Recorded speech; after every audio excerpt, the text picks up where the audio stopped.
So much war is going on around the world, but after how COVID started, I no longer take things happening abroad lightly.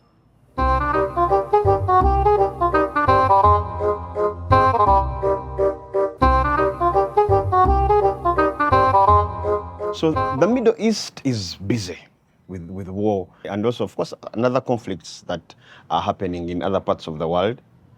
But me, my worry, I'm worried that soon these people might drag us into their things. They're going to put us in their things. Yet we were not in their things. I know how this ends, because from how COVID started, that's how COVID started. I mean, we were thinking, it's just the flu, catching Chinese because they seem to have poor regulation on things to make soup out of. Wuhan is far from Kampala.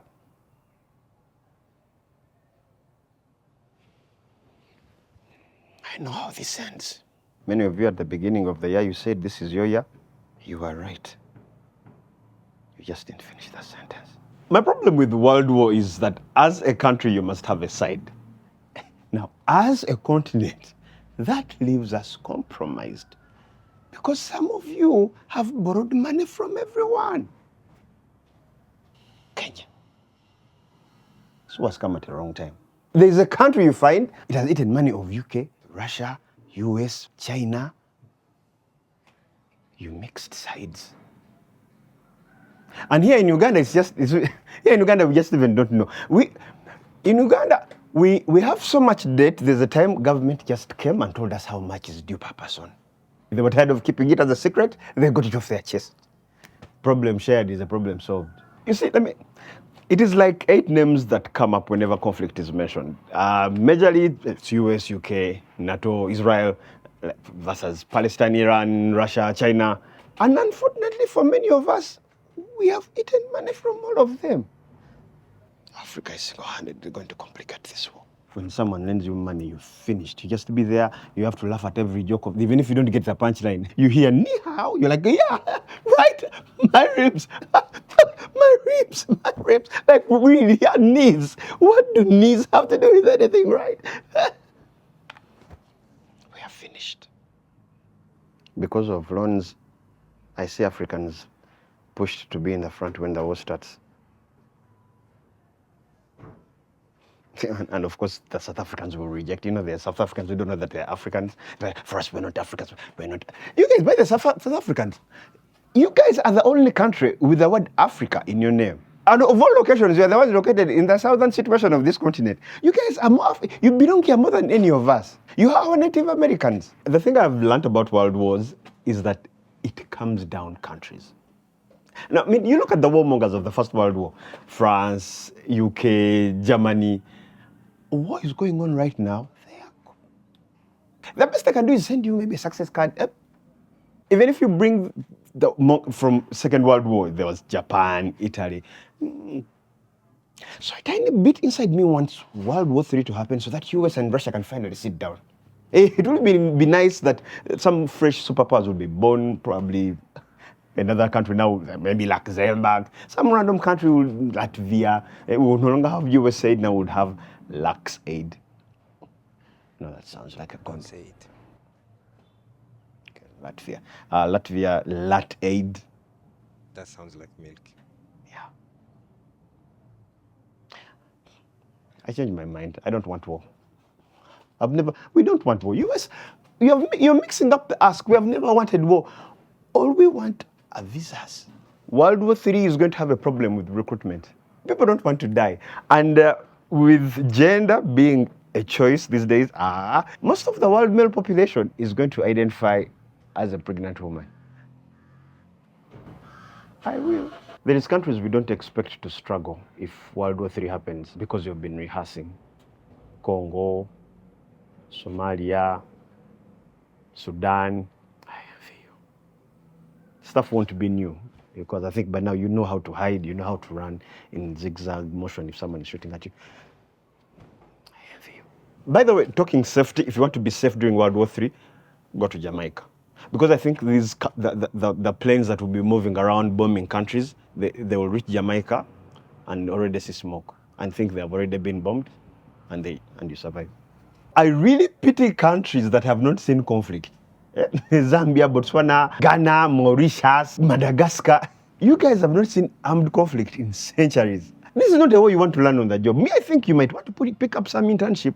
You go volunteer in Congo or something. Cause unnecessary commotion in your countries. You might need some kind of experience. What is the role of peaceful countries in a war? Switzerland, Canada, Singapore. For you, what is going to be? What do you bring to the table? Because you can't just be there sitting doing nothing. You have to do something. At least serve drinks. And memes. Then the role of Uganda. Uganda, if for some reason the war comes down to words, call us. Word warfare, I'm telling you, if words can cause serious damage, also importantly, whoever gets to win the war, bring your after party here. I can't stress this enough. You will not regret it. Just bring your party here. We have a certain special way we treat party. We are a different animal. I don't have enough words to explain this. Actually, there's a time I was listening to some Americans in a song. I think it was Jermaine Dupri and Ludacris. There's a song where they were saying, and with a lot of confidence, the party don't stop till 8 in the morning. People at X-Hub were listening like,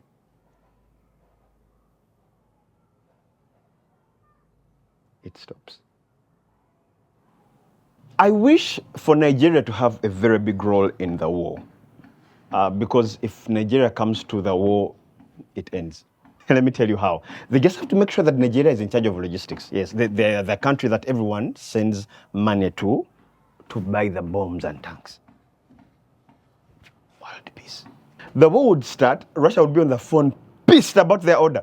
But Nigeria, busy giving lip service. Be calming down, no. Oga, there's no need to be so worked up in this whole thing, Dimitri. Be calm first. Then USA, same thing. No worries, we shall deliver it after you pay the balance. Never. We pay full when you deliver. Oga, our position is final. We are USA. Did we refuse? We did not refuse. Bamuzamwe muzirie. World peace. Let me take you back a bit. If World War III happens, I really pity the countries that are going to be in coalition with China. Because during planning meetings, they will be busy telling China, stop playing those silly games. And China is like, I swear the bombs are origin. And also those that will be in coalition with India, in planning meetings, India would be busy like, on these bombs, I give you 5-year warranty. Everyone in the meeting is like, get out. There is countries with similar names. Guyana, French Guyana. The two Congos. When the war starts, better hope that it's not an intern dispatching bombs, because small mistake in addresses and Guinea-Bissau is getting Equatorial Guinea's package. By the way, the Guineas, which one is the pro version? Conclude. Oh, sorry. The biggest problem if World War III happens is going to be content creators. We shall need a regulator. We shall need to be released from them because people are going to start podcasts. People will be busy fighting. Podcasters, on the other hand. Welcome to another episode of In the Bush. Today in studio we have the cook of the Chinese troops. How easy is it to get spices? Welcome to the show. Welcome to the show, sir. So should I call you Mr.?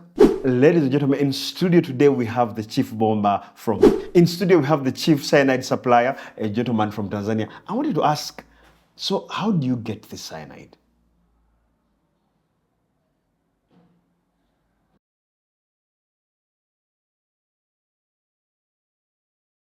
I knew it. Oh, how's grandma?